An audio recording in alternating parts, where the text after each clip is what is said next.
kung ako ang naging kabahagi ng EDSA, ano ang aking paninindigan.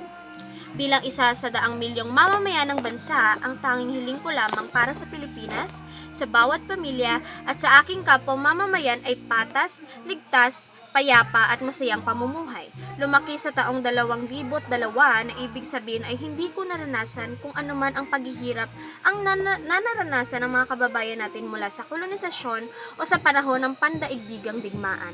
Masasabing isa itong pribilehiyo at nagpapasalamat ako dahil dito. Isa pa sa mga hindi ko naranasan ay ang martial law na naganap sa pamumuno ni dating Pangulong Ferdinand Marcos na nagsimula noong ika-21 araw ng Setyembre taong 1972.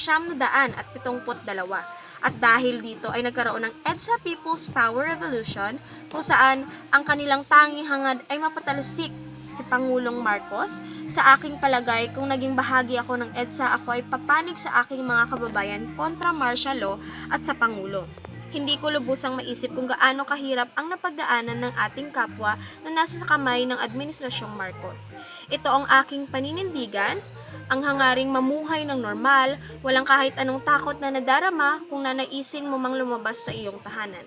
At ang payapang buhay na inaasam-asam ng mga Pilipino ay naglaho na ng dahil sa pamumuno ng Pangulo.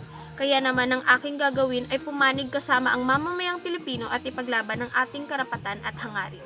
Lubos akong pinagpala dahil sa hindi ko naranasan ang lahat ng ito. Ako rin ay nagpapasalamat sa lahat ng Pilipinong matapang na hinarap, nakipaglaban at nanindigan para sa ating karapatan at para sa ating magandang kinabukasan.